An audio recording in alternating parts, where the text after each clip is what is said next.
Hey everybody, welcome to the Free at Last podcast. I'm Mick. And I'm Tammy. And we're coming to you live tonight from the Appalachian Mountains right here in the home of Eastern Kentucky. We're very excited tonight. We have a wonderful guest tonight at all the way from Indiana, Muncie, Indiana. Muncie, Indiana. And I do believe that is where Roy Munson is from, if we have any Kingpin fans out there. Yeah, we went bowling this past weekend, so Mickey's talking all Kingpin and bowling now. I referenced Big Earn many times. Yeah. But without further ado, we're going to introduce our guest. It is Brother Bill Lantz.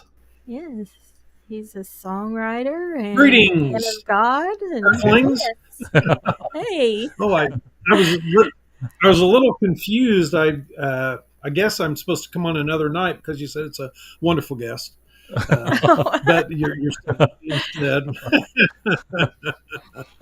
And thank you very much for the privilege of joining you tonight. Yeah, absolutely. I know we've been friends on Facebook for a long time, and I really enjoy all the songs that you share on there. And it's like you really have a great gift for writing songs, and it's just awesome. I certainly appreciate that. Thank you. Yeah, and thank you very much. In our pre-talk that we talked about, Brother Bill, he uses his songwriting to help with grief and loss and to give you a hope. And you wrote over 100 songs, you said, at during your time of killing. Actually, I have over. Yes. During that first year, I had recorded about 100, and the Lord's blessed me to have over 400 on there now. Wow. Yeah. You're a man of many words. Try and go, but his mercies are everlasting, and I think I figured out why things like that are everlasting is because we always need them. That's right. Oh no, we lost there he is. Oh, we lost. There he is. There you are. I saw something that said because of bandwidth, video quality may not be good. I'm running off a hotspot on my phone, so I hope it turns out okay. Yeah, it's looking good now. Yeah. Okay. Well, thank you. When I think about songs, it's like I give the Lord credit for all of them, but I don't blame Him for all of them. Right. Some it's like I have a loss, hope, grief, recovery, friendship, gospel, and I really love novelty songs. I've always enjoyed Weird Al, and you're probably too young to remember somebody named Dr. and Spike Jones. But it's kind of funny because I've written a lot of serious songs, but one of the ones most listened to is "Don't Cook Bacon in Your Birthday Suit." So anyway, that's kind of a funny one. I just get different ideas. I was invited just a few weeks ago to witness a friend's baptism, and it was very exciting.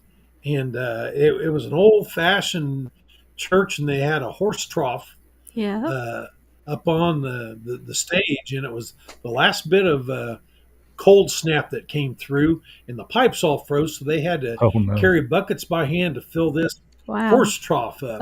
And when he was being baptized, I heard someone yell, "Keep him down till the bubbles stop." Oh, and so. By the time I had gotten home, I had had a good start on a song. Yeah. Keep them down, bubbles stop, and every single one of them reached the top like Lawrence Welk, pop, pop, pop. So, but anyway, the Lord's gracious to me, and I have a good time writing them, and they help me more than anybody. Yeah. Amen. So, if you would take us back to the testimony that you would like to share. Okay, thank you. my wife and I, we had two children. Our daughter was 2 years older, and it's been about 8 years ago now that we lost our son to an accidental drug overdose. He was 4, and he, he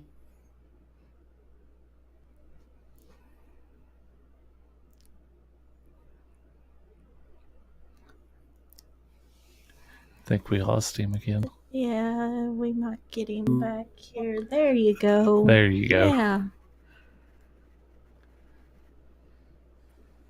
Sure. Yeah. Doesn't we're seem here. Yep. well.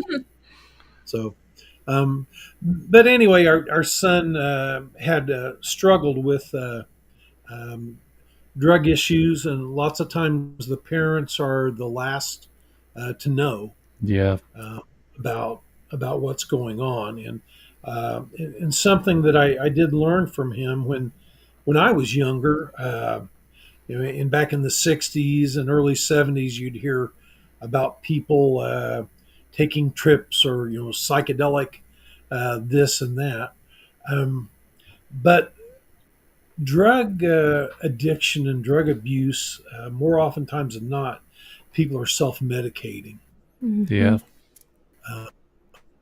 So there's something deeply wrong, whether sometimes it's physical, sometimes it's mental. All the times it seems to be a spiritual need in there as well. My son had been dealing with that, and we thought that everything had gotten better. He had two young kids that I believe were 4 and 2 at the time, and he had been through a divorce. And he came over on a Sunday evening to help me work on his mom's car, and he wouldn't take any money for doing it.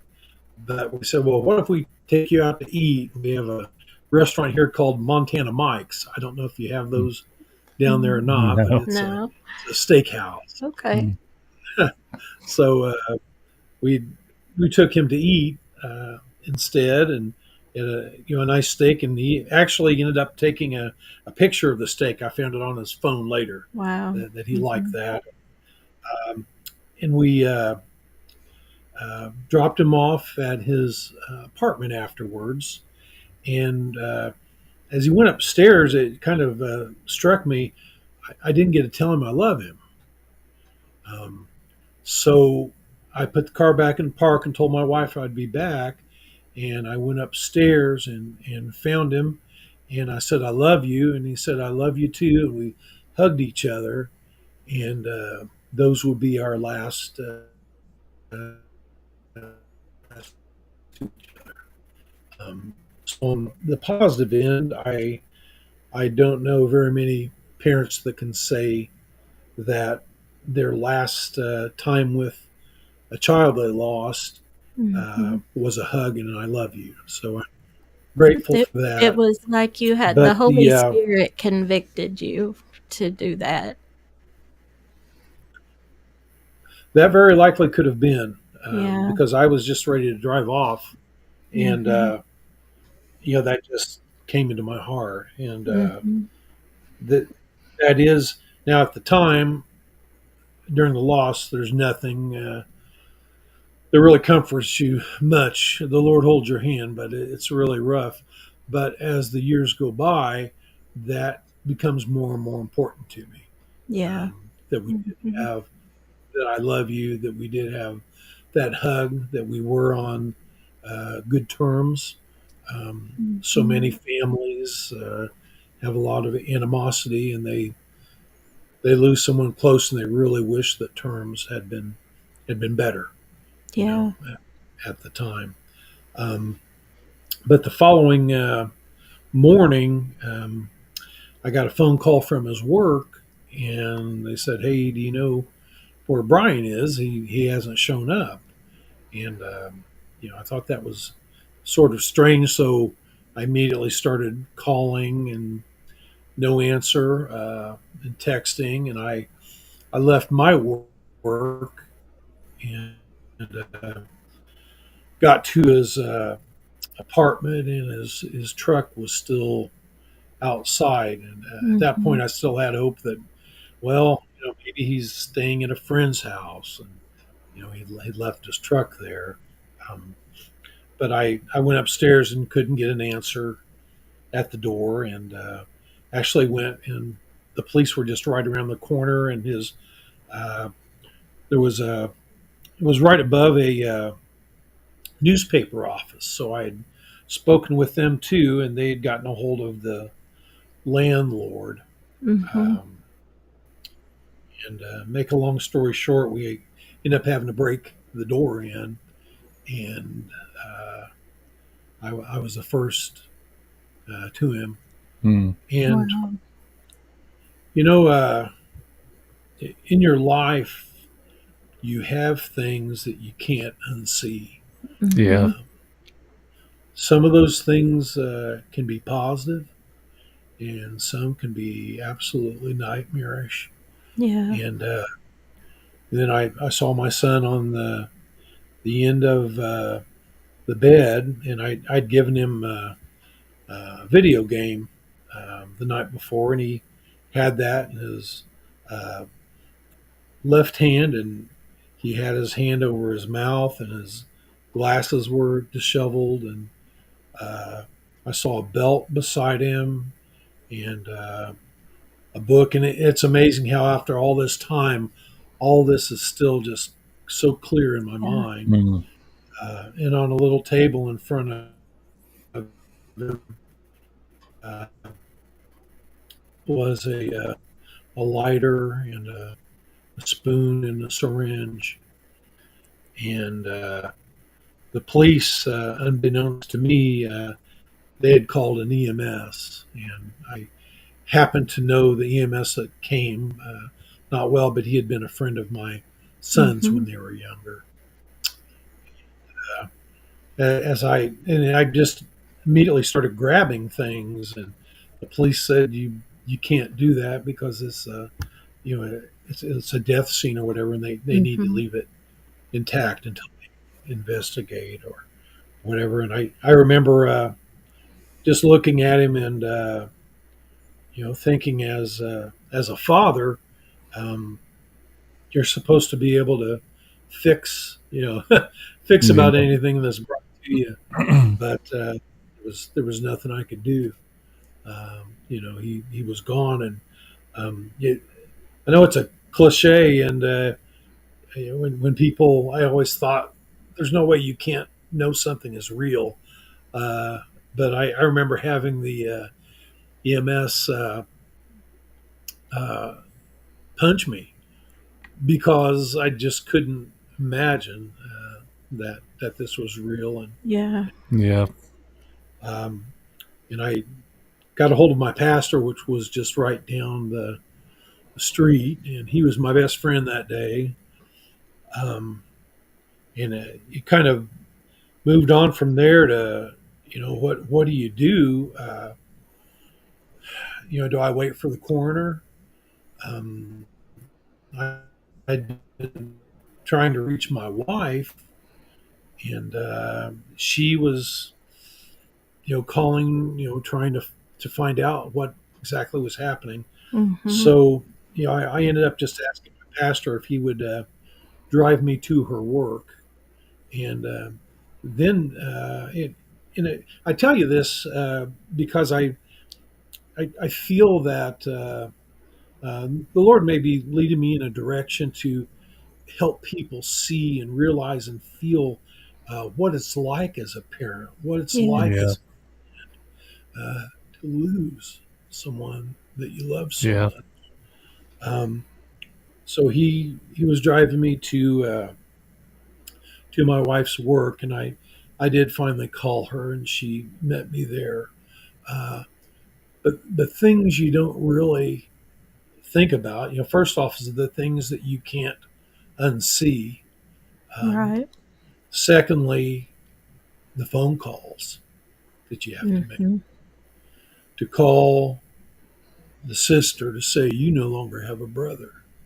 Mhm. Call grandparents, and aunts and uncles and best friends and your church. And these are gut wrenching, Oh heart yeah. Yeah. calls to make that you don't really think about. Um, so that was just a period of numbness. I can remember it seemed like wherever we'd go, it'd be like an arrow over our head. Just we just thought they know of our loss, or you'd go in somewhere and you could kind of hear them whisper sometimes. That's the mom that lost their kid, Mhm. or that's the dad. And I can remember going through um, a process where I felt I was healing a little bit, and I remember a big step for me was I woke up one morning and I went like 5 seconds without thinking of losing my son. And I know that sounds really strange, but when it's just permeated into your skull and you're dwelling Mhm. on it, um, I just thought, wow, at least I got a little bit of a break. I mentioned earlier that I played guitar and I'd written some songs in my life, and I ended up writing a song just 7 days after we lost our son, and it speaks about it feels like 7 years, but it's only been 7 days, and Mhm. you're just kind of you're stuck in a position that doesn't make sense. I'd say might have had 15% of my mind at that time. It's Mhm. just you're just consumed with all of that. Um, and then you're also dealing. I talked about all the phone calls and such. Yeah. He had two young boys, and I can remember when his next birthday came, and one of the boys made a homemade card, and it said, "We still love you, Daddy, Yeah. Yeah. even though you died." Mm. Yeah. Kids shouldn't have to go through that. It's hard enough for adults, but how do they make sense of all this? Yeah. Right. Um, and they're 12 and 10 right now, and fairly recently, um, my daughter-in-law, who's been wonderful, has been great with us. Um, she had to have the talk with them to try and explain um, how and why their dad died. Yeah. Um, Up to this point, they knew that he died, um, but they never really understood how he died, what he Mhm. died for. And they began to become concerned with her. Perhaps their mom is going to die just the same Yeah. way that their dad did. Mm. So she had to discuss that with them. And my grandson, who's 12, uh, recently at school wrote a paper.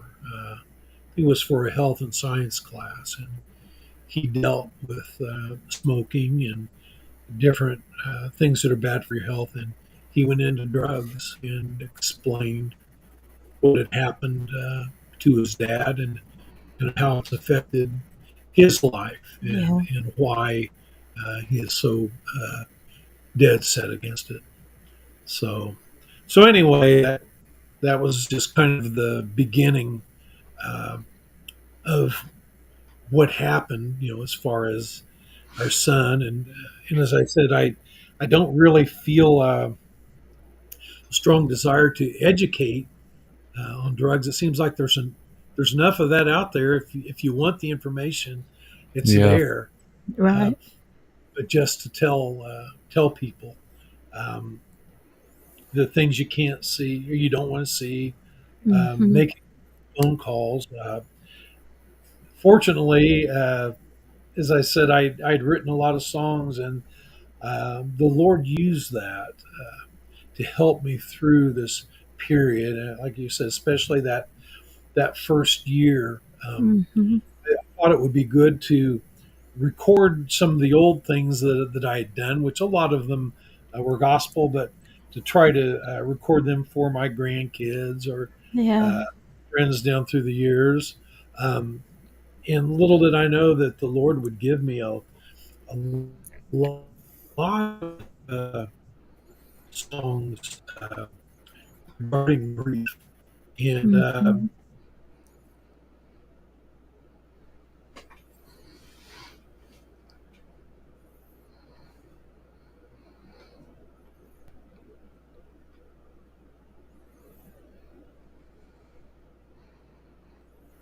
where people could join in that in discussion or listen Mm-hmm. to different things. There's also, if someone's listening and they're going through a period like that, it's called TCF. It's the Compassionate Friends. And they have a Facebook page that is just for individuals that have lost their loved ones, lost their family to drug related causes. Mm-hmm. And that was a big help to me to be able to talk to others who experienced that. Yeah. Um, And that was called the I, TCF. TCF, the Compassionate Friends, Mm-hmm. it's a closed page, but if you go to it, they'll ask you some questions, and um, you can be a fly on the wall and Yeah. enter into some, Mm-hmm. different things. Um, but at some point in time, most people feel comfortable enough to uh, to share their story. Yeah. Um, Mm-hmm. and I, I felt very sorry for um, a lot of folks that I might say are kind of still at the cemetery after 5, 6, 7 years. Mm-hmm. They're That's still where they are mentally and spiritually, and everyone's healing process is different.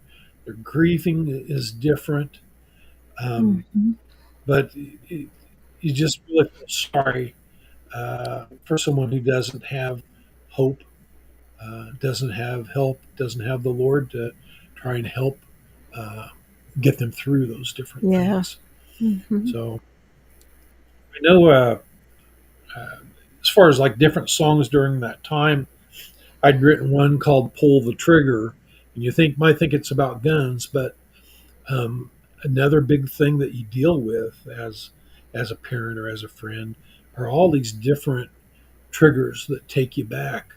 Oh Yeah. yeah. And Mm-hmm. when I was at this meeting this last week, one of the gentlemen there told me that the triggers are the same thing that a lot of the addicts go through there.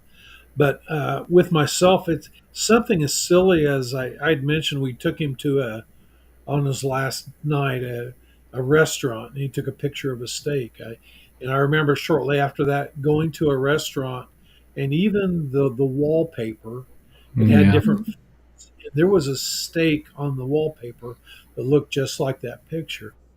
And that just sounds ridiculous. Yeah. But in this song, it's just pull the trigger. I'm gone. And, back to when you were around, and Yeah. looking for the way. Uh, I you probably know a lot of people that even if you don't see their face at a distance, you see their shadow, and you recognize the way they walk and they Yeah. Yeah. move, and you think, that's Charlie, that's Debbie, and for a long time, I would think, for a minute, hey, there's my son because of the Yeah. way, someone moved, and sometimes you even, I'd say you might even go willingly on some triggers when it's early. It's like it's fresh, and you just want to feel the closeness of Yeah. Yeah. someone there. Hmm. Um, yeah, something else that's I don't mean to keep going on. Oh, you're Just fine. This is good. Hmm. um, something else that you deal with quite often with someone younger is you don't know their wishes. Yeah. You know, Yeah. you know, what would their wishes be? And goodness, that was really tough, really tough. And through talking with his former wife and friends and such, they thought he would have wanted cremation. So we honored that, and we had Hmm. a if you can call that a celebration of life service, but there's times that no matter how many good memories you have, there's not a lot of celebrating Yeah. when Yeah. you lose Hmm. someone like that. Yeah. We had, I think, 700 people line up to come through and tell us Wow. how Yeah. sorry they were. Yeah, Yeah. so that was a blessing. But I wrote there was another song I wrote called "Keeper of the Ashes," Mm. and I went from being a dad, to being the keeper of the ashes. Yeah. Mm. And in a way, it's an honor. In a way, it's like Hmm. you're holding dreams in a box. They aren't going to happen. And I was thinking about how many people are affected by decisions that we make. And his best friend thought he would know uh, some of the places that my son would have really liked to have been and had his ashes spread. And so I gave him care of our son's ashes. They had been best friends forever, uh, Hmm. and I don't mean to make this all negative, but he ended up having a mental breakdown. Wow. Over all of it, Yeah. it took them, not to sensationalize, but just to show how hard this is for a lot of people. Yeah. Um, Hmm. so so I'm uh, the keeper of the ashes. Might say there's also triggers of birthdays, Yeah. anniversaries of death, that are hard.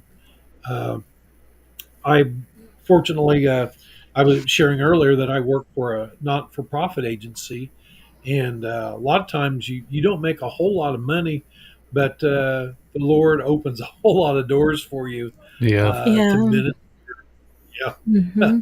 with and these individuals who didn't have a lot of money, they took up a collection and gave out of their hearts to us and for us because they knew we weren't in a position to be caught by surprise and pay for a lot of things. So that was Right. that was so generous. And then the Yeah.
In instances like this, Mickey and I don't know what to do when the connection is lost for a moment.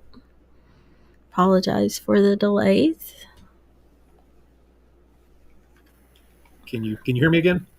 Yeah. Yeah, you're back on there. Okay. I'll try to wrap this up, and hopefully we can get this segment in. Yeah. That sounds okay. Yeah. I Yeah. do have a question. Like in your healing and moving forward with your loss, do you feel like that your son ever like came to you in a dream or anything like that? No, I don't. Mm-hmm. Um, no, I don't. I feel that. Well, not so much personally in a dream, but I feel that the Lord has made some special occasions uh, where He might touch my heart and give me assurance that uh, my son is okay. Yeah. My son had really made a strong commitment to the Lord, and the last year was when he had gone through a lot of things. But Mm-hmm. he was a mechanic by trade, and last summer, after 8 years, I was working outside, and I found a bolt, a large bolt that was cut off of an old Chevy, and Mm. he had worked for hours and hours on this Chevy truck out in our driveway, and Mm-hmm. that bolt was from when he had cut that off, like they 8, 9, 10 years ago, and Yeah. I'd walk past it every day for I don't know how long. And matter of fact, I think I wrote a song called "I Got a Hello from You Today." Yeah. Yeah. So Wow. little things like that Mm-hmm. come up. I don't. I guess in my mind, I don't really feel that he's able to come and do things, but I feel the Lord is gracious enough Yeah. to touch our hearts in different ways to encourage us, and I have every reason to believe that my son's with the Lord Yeah. and that things are well. Like you Um, were talking about, like with I the had triggers that come, little things like that are assurance that the Lord is walking with you. yes, yes, that he does. I keep going back to different songs, but the Lord had given me a song called "Pierced," and it talks about how my heart is pierced, and it's like a spear that goes through, and on the front the Lord washes it with water, and on the back He pours wine on it, and Yeah. He kind of buddies up with me. We go along. It's like things get better, but they never truly go away. Mm-hmm. Yeah. um, when I wake up in the morning, it's like a big parking lot in front of me, and it's like I always have this one car in the parking lot, and sometimes it's in my peripheral vision and it's way off here to the side, and other times it's just right in my face, and you never know where that car is going to park, but you Yeah. can guarantee it's going to be there on the parking lot somewhere, and sometimes meet you unexpectedly. Mm-hmm. Um, I even I'll start to text my son something, even though it's been years. I'll see Mm-hmm. something and I'll say, "Oh, or I had taught him to play guitar when he was 12, and uh, so I sometimes I think he would like certain music or whatever, and Mm-hmm. you just kind of forget that Yeah. he's gone. Yeah. My my father's 85, and I'm fortunate to still have him, but that's another loss that I feel as I don't have my son as I grow older, you know, Yeah. uh, to, Mm-hmm. to be with me, helping different things. Yeah. So, um, Anyway, so so Well, I just encourage go right ahead. I was going to say we will definitely have you back on, and we will be praying for a better connection, and Yeah. because we've learned like every time we go to do this, like when it's really powerful, that's when our glitches come up. Yeah. But we will Now I may be able to. Okay, does it work well on the phone? I know I've had Zoom meetings and such on the phone that work out yeah, we a lot might better. Yeah. next time we might actually try it out on your cell phone. But yeah, we have. All right. Well, This thank you has so been a much. good episode. And you have an open invitation here anytime you Yes. have anything you want to share, or a new song you wrote you want to give it to the, I would say the world, but we only have like about 50 followers on Facebook. Or not Facebook, but YouTube. Well, Jesus only had 12 true disciples, so Yeah. yeah. Well, thank you so much. Very kind of you to ask me on, and look forward to being with you again. Yeah, Yes, absolutely. we won't say goodbye, but see you later. Yeah. Okay, love you guys. I Right on. love Love you too. you. Bye.